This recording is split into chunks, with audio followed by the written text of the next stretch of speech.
Vandag is dag 80 van ons reeks deur die Nuwe Testament. Ek is Rinus van Sandwyk van Sion Gemeente in Parys. Vanmôre wil ek weer vir jou sê, vertrou God. Handelinge 8 vers 1. 'n Ewige vervolging van die kerk in Jerusalem het daardie dag begin. Al die gelowiges, behalwe die apostels, het uitgewyk na die gebiede van Judea en Samaria. Ons almal is geneig om te kamp waar dit gemaklik is. So ook die vroeë kerk. Jerusalem was die gebeureplek. Dit was die middelpunt van die geestelike aktiwiteit. En vir 6 jaar wou niemand weggaan nie.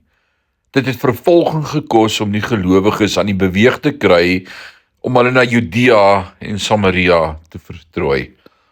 Dit was gevolglik in Handelinge 8 vers 1 wat die kerk beweeg om opdrag van Handelinge 1 vers 8 te gehoorsaam. Miskien staar jy 'n werkverskuiwing, 'n verhoudingsverandering, of iets anders in die gesig wat jou onrustig of onseker maak. Miskien gaan deure toe en jy wonder hoekom.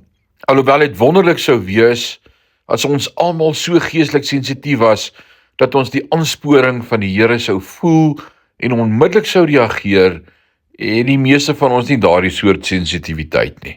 Vir die meeste van ons verg dit 'n pinkstrokie, 'n werksverskuiwing, 'n gebroke romans om ons aan die gang te kry. Miskien wil jy liewer bly waar jy is, maar in werklikheid sien die Here waar hy jou die doeltreffendste kan gebruik. En vanmôre wil ek vir jou sê, vertrou hom. Mag die Here jou seën in hierdie dag. Amen.